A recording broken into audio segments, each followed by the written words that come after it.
So sapa to guys, sapa. Hindi kulang malaking sapa to guys. Yun yung pinaka seashore guys ng beach resorts. So itong lugar naman to, medyo siya, safe siyang paliguan kasi wala kayo makikita mas malaking current ng tubig, maaagos ba, and then malaking alon. Yan. So napakakalmada guys ng tubig dito.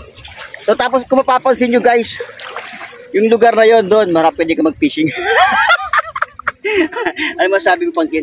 Wala. Wala kang masabi. Wala kang masabi. Siyempre, meron kaming masasabi.